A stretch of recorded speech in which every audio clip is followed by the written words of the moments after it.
Hello, I'm Solomon Savoy Jr., CEO of Faith-Based Workplace, where faith and work intersect. The reason why I came up with this unique business is dealing with narcissistic abuse in the workplace. So a lot of times, we have managers or employees, people that we pass off as crazy sometime, or just say they're having a bad day, things like that. But as I as I came into terms with it and started digging into things a little bit deeper, doing a little bit of studying and things like that, I realized there was more to it than just this person is crazy or they having a bad day. It's different tendencies that was relatable at each different place that I worked at, and then plus having being married to someone that was narcissist, it kind of puts everything in perspective. So that's kind of where I came up with that business idea from.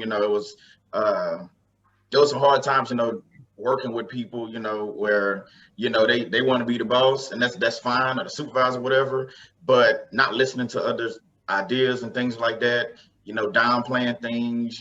It's all about them, not about the team when we're in a team environment. So there's a lot of different things that went on that at different, like I said, at different places of employment that it had you thinking like, wait, something's not right. And then when I looked at the common denominator, it was like, I ended up going towards narcissistic abuse and, different tendencies. So it's something How, that I how think do that you define narcissistic abuse?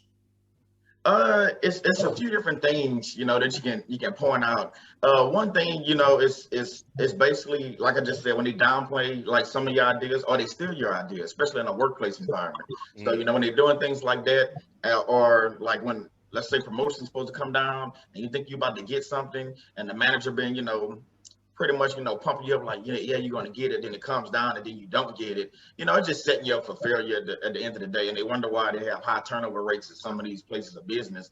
That's why that happens, because that manager, they don't care about nobody under them. They just worry about themselves and trying to promote themselves. So so that's part of it. So, as a business, how do you tackle this? That's. I'm glad you asked that question. Being I'm a new business, I just started last year. We coming up with educational trainings. I'm working on an ebook right now, so I can get that out there. Then a pamphlet and things like that. And then also do the YouTube videos, which is free training anybody can watch. So on YouTube, every week I discuss different traits of the narcissist, different forms of abuse and things like that, and that's weekly. So. That's pretty good. So, a good free resource. Um, Now, I understand narcissism as being all about me.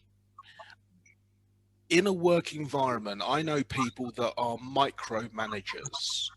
Is that a form of narcissism, or is that just a mental No, issue?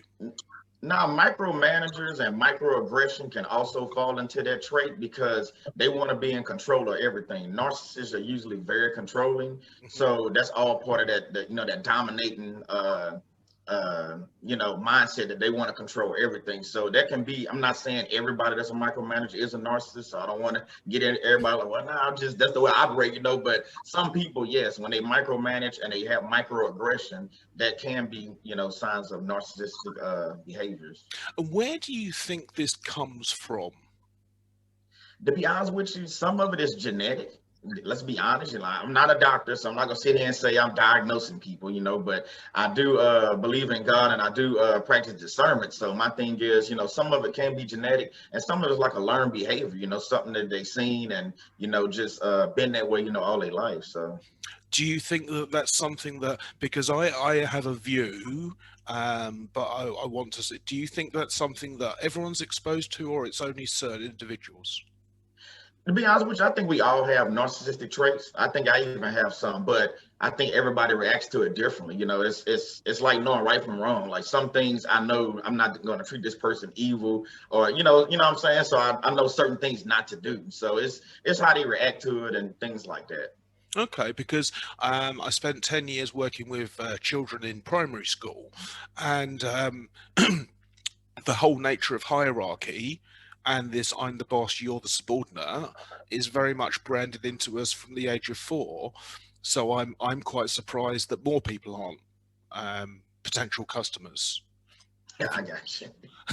So who is it that's going to best benefit from contacting you? Anybody, like I said, is dealing with a narcissist supervisor or employee. I'm a certified life coach, so it can be anybody in that realm or anybody, in a personal realm that's dealing with narcissist abuse. So I can go either way. So, talking about these things, I think it gets it out there where you can learn from it. Absolutely. Now, is it something that you expect the employer of a manager to contact you, or is it something where you expect the subordinate to contact you?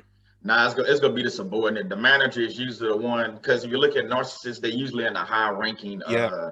position. So it's gonna be the lower. Everybody that I've talked to lately, they always lower employees. Right. So they're dealing with Yeah. problems from being bullied, basically. Yes, exactly. Okay. And just we got a minute or so left. What would you say are top 3 things that might mean someone's dealing with a narcissist? Yeah, you just hit it on it. Actually, bullying is going to be one of those main things. Hmm. They like to be, the center of attention. So when they're calling you out, bullying, micromanaging, sometimes microaggression. So those 3, when you add them together, that's some of the traits that they do have. Fine. And they can come to your YouTube channel. What's your channel called? Faith-based workplace on YouTube. Okay, we'll make sure we link that in the posts. All right. Thanks Okay. very much for that, Solomon. We'll talk later. All right. Goodbye, everyone.